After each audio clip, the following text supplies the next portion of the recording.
నేనైతే 2 డేస్ ఊరికెళ్ళాను.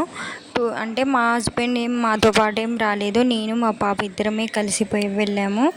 వెళ్ళి 2 డేస్ వెళ్ళి ఇంటికొచ్చి చూసేలోపు ఇల్లంతా చెత్త చెత్తగా అయిపోయింది. 2 డేస్‌కే వంట రూమ్ అంతా అసలు గలీజ్ అయిపోయింది. సామాన్లతో నిండిపోయింది సింక్ అంతా. ఇంకా ఏం చేస్తాము, మనకైతే తప్పేది కదా అనేసి ఫాస్ట్‌గా అయితే పని చేయడం అయితే మొదలుపెట్టాను. ఫస్ట్ అయితే సామాన్లు కడగడంతో స్టార్ట్ చేశాను.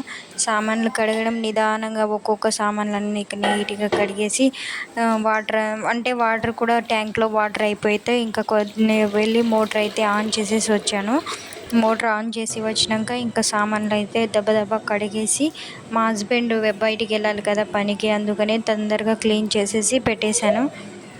నాకైతే వంట రూమ్ అయితే ఫస్ట్ క్లీన్గా ఉండాలి, లేకపోతే నాకు అస్సలు మైండ్ అయితే చాలా డిస్టర్బెన్స్గా ఉంటుంది. ఇల్లంతా నాకు క్లీన్గా ఉంటేనే నాకు బాగుంటుంది. అయినా కూడా మనం ఎంత క్లీన్ చేసినా కూడా మా పాప అయితే అసలు ఆడుకుంటా అంతా గలీజ్ చేసి పెట్టేస్తుంది. అయినా తప్పదు కదా, ఎంతైనా మనం వాళ్ళు గలీజ్ చేస్తారు చిన్నపిల్లలు, కానీ మనకు తప్పదు కదా, మన పని మనం చేసుకుంటూ పోవాలి, క్లీన్ చేసుకుంటూ పోవాలి. ఇంకా క్లీన్ చేసేసేది అయిపోయాక ఇంకా మళ్ళీ నెక్స్ట్ అయితే నేను హాల్లోకి అయితే వచ్చాను. మళ్ళీ టీవీకి దగ్గర అయితే క్లీన్ చేస్తున్నాను. టీవీ కింద అంతా డస్ట్ అయిపోయింది, అంతా క్లీన్ చేసి పెట్టేశాను. క్లీన్ చేసి పెట్టేసి ఇంకా ఫాస్ట్గా వర్క్ అవ్వాలి కదా అనేసి ఇంకా క్లీన్ చేసేసాను. ఫాస్ట్గా క్లీన్ చేసిన తర్వాత మళ్ళీ కసు నూకేసి బండలు అయితే కడిగేశాను. బండలు కడిగేసినాక ఇంకా వాషింగ్ మిషన్లో బట్టలు అయితే వేసేసాను.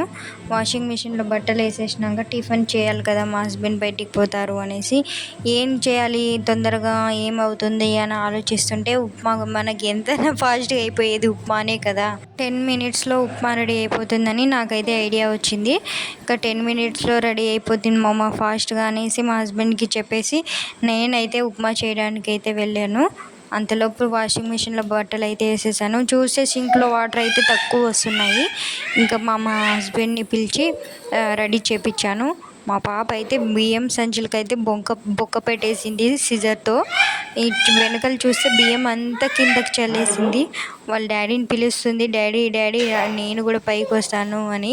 చూడండి ఎంత పెద్ద హోల్ పెట్టేసిందో, అసలు ఎలుకలన్నా అట్లా కొరకవు కదా, మా పాప అట్లా కొరికేసింది, దాన్ని బొక్క పెట్టేసింది. పూజ చేసేస్తుంది, ఏదేదో చేస్తుంది, ఆడుకుంటుంది. మా పాప అయితే నాకైతే ఎక్కువ ఇబ్బంది అయితే పెట్టదు. నేను ఏ పనన్నా ఫ్రీగా అయితే చేసుకుంటాను. నన్ను డిస్టర్బ్ ఏం చేయదు. నా పని అయిపోయేంత వరకు తను ఆడుకుంటూనే ఉంటుంది.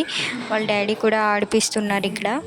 ఇంకా పని అంతా అయిపోయాక మా పాపకైతే తినిపించేస్తాను. ఫస్ట్ అయితే మా హస్బెండ్ తినేసి బయటికి వెళ్ళాలి కదా అనేసి ఫాస్ట్గా తొందరగా ఆత్రంగా అసలు పని అయితే చేసేస్తున్నాను. మా పాపను మా హస్బెండ్ అయితే ఇక్కడ ఎండు కొబ్బరి తింటున్నారు. ఊర్లో ఏదో అంటే మా దేవత ఉంటుంది, ఇంటి దేవత, అమ్మవారి దగ్గర అయితే ఇప్పించుకొని వచ్చినాను బెల్లము కొబ్బరి. బెల్లంకి అయితే నల్ల చీమలన్నీ పట్టేశాయి. దానికి బెల్లం అంతా తీసి బయట పెట్టేశాను. ఇంకా ఉండే ఎండు కొబ్బరి చూసి వాళ్ళిద్దరు తింటున్నారు. ఇంకా తినేది అయిపోయాక ఇంకా ఉప్మా అయితే రెడీ అయిపోయాక మా హస్బెండ్కి అయితే ఉప్మా అయితే ప్లేట్లో పెట్టి ఇచ్చాను. ఉప్మా మీద మేమైతే పొడి చేసుకుంటాము, శనగిత్తనాల పొడి, శనగకాయలు, కొన్ని కారం పొడి, ఉప్పు, తెల్లవాయలు వేసేసి మిక్సీకి పట్టేస్తాము. ఉప్మా మీదకైతే బాగుంటుంది. మీరేం చేసుకుంటారు ఉప్మా మీదకి? కామెంట్ చేసేసేయండి. అలాగే నా వీడియోస్ నచ్చితే నా ఛానల్ని సబ్స్క్రైబ్ చేసుకోండి. ప్లీజ్ సపోర్ట్ చేయండి నాకు కూడా. Thank you. నాతో పాటు మా తోటికోడలు కూడా మా ఇంటికి వచ్చింది. 2 డేస్ మా ఇంట్లోనే ఉంది. నాకైతే 2 రోజులు అయితే బాగా తొందరగా టైం అయితే వెళ్ళిపోయింది. మా ఆడబిడ్డ మా తోటికోడలు కూడా అది ఇది అనుకుంటే మేమిద్దరం కలిసి మాట్లాడుకొని బాతాఖాని పెట్టి ఇంకా పొద్దుస్తమానం ఏముంటుంది ఆడవాళ్ళకి, వాళ్ళట్లా వీళ్ళట్లా అని మాట్లాడుకునేదే కదా ఉంటుంది. దాంతోపాటు మనకు టైమే తెలియదు అసలు ఎట్లా గడిచిపోయిందో. 2 డేస్ అయితే నాకు అట్లే ఫాస్ట్గా అయితే గడిచిపోయినాయి. తనైతే వెళ్ళిపోతుంది. నాకైతే చాలా బాధేసింది వెళ్ళిపోతుంటే. అయినా ఎంతైనా వాళ్ళ ఇంటికి వాళ్ళు వెళ్ళక తప్పదు కదా, ఎప్పటికైనా మన దగ్గర అయితే ఉండిపోరు కదా.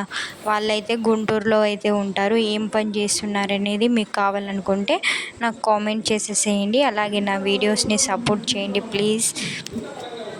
ఇంకా మీకు వీడియోస్ కావాలంటే నా ఛానల్ని సబ్స్క్రైబ్ చేసుకోండి. నాకు ఇంకా ఫాలో అయిపోండి. నేనైతే చాలా ఎగ్జైట్మెంట్తో ఊరికైతే వెళ్ళాను. ఏ ఊరికంటే రాయదుర్గంకి అయితే వెళ్ళాను. రాయదుర్గం దగ్గర మల్లాపురం తాండాకైతే వెళ్ళాము. అక్కడ అంటే జాతర అయితే జరిగింది. యాటలు కోసినారు. ఇంకా నేనైతే హ్యాపీగా వీడియోస్ తీసుకోవచ్చు, ఫొటోస్ తీసుకోవచ్చు, మంచిగా అందరితో కలిసి మాట్లాడి రావచ్చు. చాలా రోజులైంది కదా అనేసి నేనైతే హ్యాపీగా వెళ్ళాను. అక్కడికి మా హస్బెండ్ చెప్తూనే ఉన్నారు, వద్దు ఏంటికి వెళ్తావు, వద్దులే అంటే నేనే వెళ్తాను అందరినీ కలిసి చాలా రోజులైంది కదా, ఒకసారి పలకరించేసి వస్తాను, పాపను కూడా అందరు చూసినట్టు ఉంటుంది అనేసి నేనైతే చెప్పి వెళ్ళిపోయాను. కానీ నేను అనుకున్నది ఒకటి, అక్కడ జరిగిండేది ఒకటి. అంటే అక్కడ అన్నీ మనకు అనుకూలంగా అయితే ఉండవు కదా. నా గురించి మంచిగా మాట్లాడుకునే వాళ్ళు ఉంటారు, చెడ్డగా మాట్లాడుకునే వాళ్ళు ఉంటారు. అట్లని మన ముందరే కొంతమంది మన గురించి అయితే బ్యాడ్గా మాట్లాడతారు. అవైతే మనం భరించలేము. మన పక్కనగా మాట్లాడితే మనం ఏదోలే అనుకొని వదిలేస్తాం. కానీ మన దగ్గరుండి మన పక్కనే ఉండి మాట్లాడితే ఎట్లా ఉంటుంది కదా. అయినా నాకు ఆ టైంలో ఎందుకు వెళ్ళాను రా బాబు అని అనిపించింది. ఇంకా ఏదోలే అన్నీ మర్చిపోయాను. నేను ఇంకోసారి వెళ్ళకూడదు అని అయితే అనుకున్నాను. మా హస్బెండ్ కూడా తిట్టినారు, నేను వెళ్ళొద్దు అన్నాను కదా, నువ్వెందుకు వెళ్ళావు అనేసి. అయినా కాంప్రమైజ్ అయిపోవాలి కదా ఏ దానికైనా.